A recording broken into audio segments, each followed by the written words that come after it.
Hey kids, this is Ivan. How you doing? Well, there's a lot of things I want to talk about, but I just don't have the time. In fact, I didn't even have time to go to the gym for the past few days, which is really kind of ticking me off. But I'm going to get fat again. Anyhow, I want to talk about something really briefly. A commenter named CloseingStraw97 asked me a great question. It was about my Lamentations of the Martian Princess game, and he asked, where did the inspiration for the Antha come from?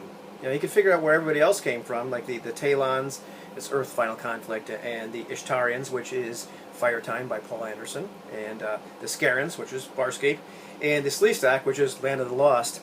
And these are all things that, if you've watched my other video talking about making the campaign, they're not actually really these creatures. I just didn't want to come up with different names, and they kind of fit the idea of what I wanted to have on Mars. By the way, totally tangential. This video is not about that. I just got this beauty right here, so I'm going to be mining this for some information. I also got a PDF of the Machinations of the Space Princess, which I'm also kind of perusing, because that's been on my list for a long, long time. But still, this, Lamentations of the Martian Princess is what it is. These things are merely just fodder for good stuff. But who are the Antha? Where did that come from? And I wanted to talk about that more than just where did I get the inspiration for that, but just about the trope, because it's one of my favorite tropes to use in games. The Antha come from a story by Michael Shera, and it was published in 1952. The story is called All the Way Back. I am not going to ruin the story for you. I'm going to post a link. I believe that you can actually read it for free online.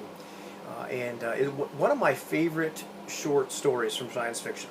Great, great story. I remember reading it and being blown away by it, the kind of left hook that it gives you. But definitely the inspiration for what the Antha kind of are in this story. And I've used them, and I've used that name in more than one campaign. And what the Antha really are is the old enemy, the race of some kind of conquerors, somebody that was more powerful than you were, that vanished. And maybe when you start the campaign, they're gone. Maybe they haven't returned. Maybe they're going to return. What do they physically look like in this particular game? I was just posting pictures, and I posted pictures of Jem'Hadar, and I said, well, this probably might as well look like Cardassians or this or something. Just a basic idea. They look tougher than you. We'll leave it at that. I was almost even tempted to use red Martians for that, but I just decided to go ahead and use that. It doesn't really matter what they look like. What matters is what they are. And of course, in this particular game, they're co-race with Talons and maybe some other different manifestations of what they are. I'm not going to go too into depth of what they are yet, because they'll find out. But that's the whole point. When you're playing a game, when you're the players, you get to start to find out who is this ancient enemy. Maybe they start coming back. Maybe they terrify you. Generally, one of the best parts about using this kind of trope is a lot of the things that you thought you knew about them might be wrong.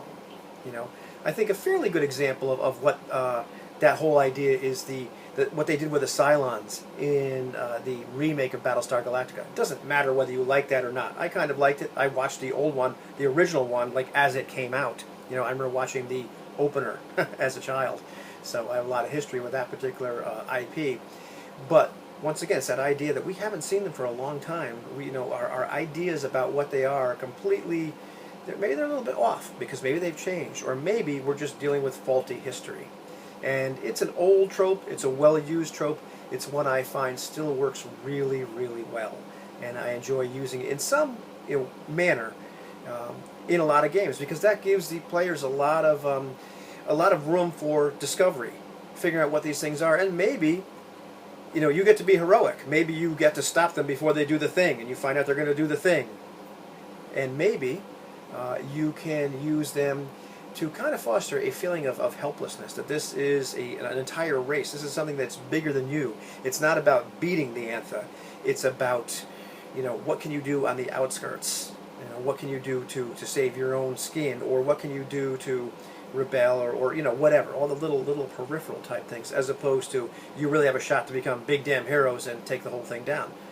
We don't know where it's going to go. The players certainly don't know where it's going to go in this particular campaign, and I'm looking forward to finding out what actually happens. Probably another tangential thing, one of the biggest challenges for me is to make this game Sword and Planet, make it more like this and less like fantasy. And it's very easy, I found, to kind of, as I'm thinking about it and preparing things, to kind of lean back towards just making it plain old fantasy, and it's just fantasy on Mars. So I want to, I'm striving to make it a little bit different, and we're talking amongst ourselves about the tropes because a lot of us really like those tropes quite a bit.